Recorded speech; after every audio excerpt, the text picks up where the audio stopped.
What is up, everybody? Welcome to your Thursday workout. So far this week, we've had a pretty crushing week of workouts. So I appreciate you guys sticking along.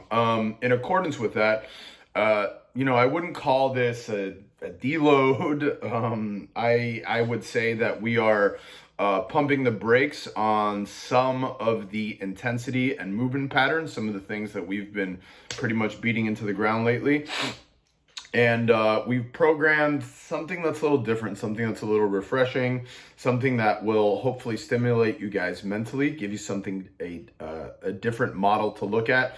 It's a structure that I think is interesting, that will keep people focused and pretty well plugged in. It's kind of a mix of some high intensity work, but giving you a lot of variety and a moving target every couple of minutes that will keep you mentally stimulated. I know during times like this, when we're doing mostly body weight workouts, it's tough sometimes to get creative and to introduce different structures and different models. And we wanted to include this on our Thursday session, really because of what the structure of our week looks like. Thursday in typical gyms look like, a lot of aerobic work, some restorative work. There's gyms that do flow sessions and stuff like that. That's not really something that I like. The reason is you never really know how many people come Monday through Friday. So if you got some people who are just cherry picking workouts, or their schedule is structured around not being able to come Monday through Friday, and one of the 2 days they come is a purely aerobic workout, a 5K row, a 10K run, etc., it's pretty damn boring. So I try to keep it as exciting for people, and check both boxes. Checking the box for the people who are training Monday through Friday, maybe even Monday through Saturday, and also the box for people who are only doing 1 to 3 workouts a week, right? So this workout is pretty consistent with that, okay? We're not gonna break down the workout AMRAP by AMRAP or segment by segment. I don't really think that there is a need to do that. I think this one is pretty straightforward, and you guys can read it over and gather all that from that. But what I will talk about is this. First, why are we doing 2 20-meter sprints? Well, the reason is I want to keep the level of intensity up. I also want to leave the implement or the other movement that you're doing on the other side of the run. So I want to structure it so you can keep intensity, do your 20-meter sprint, and come back, and your implement or your other exercise is always here. Now, in workouts that are structured like this, there's multiple 2-minute AMRAPs. A longer run, you probably get stuck in the run during when the next AMRAP is starting. So as a result, we want a quick turnaround and come. For some of you guys who have an athletic background, this is a shuttle, right? It's pretty straightforward. So the concept is to keep the intensity super high, but the movement selections are movement selections that have, like we talk about often, very little noise.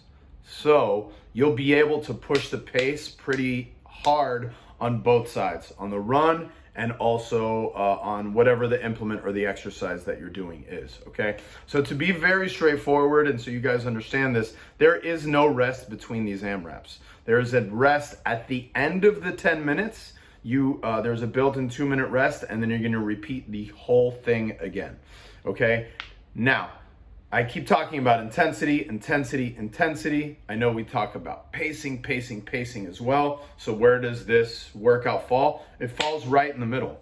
When I say intensity, it's relative to the workout at hand, right? Oftentimes we hear the concept of intensity and we say, oh shit, coach is telling me to be intense. I need to go balls to the wall. This needs to be my 20-calorie bike sprint pace. This needs to be my 100-meter pace. This needs to be my 2K pace, or whatever it may be. And if you think about all those different examples that I just laid out right now, the concept of intensity calls for something different when you're considering all of them. So yes, intensity is an important factor, but it's intensity across 20 minutes, right? Or intensity across 2 10-minute sets with a 2-minute rest. So consider that. Consider that the Russian swings in the first AMRAP will get your heart rate up tremendously. Consider that the 20 step ups in the third AMRAP will force you to slow down a little bit. So what you got to think about is the relationship between that 20-meter sprint or run and the other exercise that you folks are doing. That's a huge piece. CrossFit Games athlete and national champion, our very own Will, tested this workout. I'm not going to go into the details of what he got during each AMRAP, but he averaged about 2 rounds during each AMRAP. His highest score, I will tell you, was the final set, and he was getting 3 for that 2-minute AMRAP. So that would be the AMRAP with the tuck ups.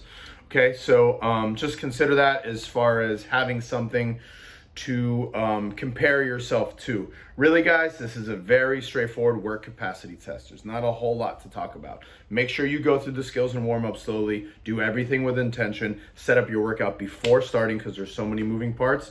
And enjoy. Peace.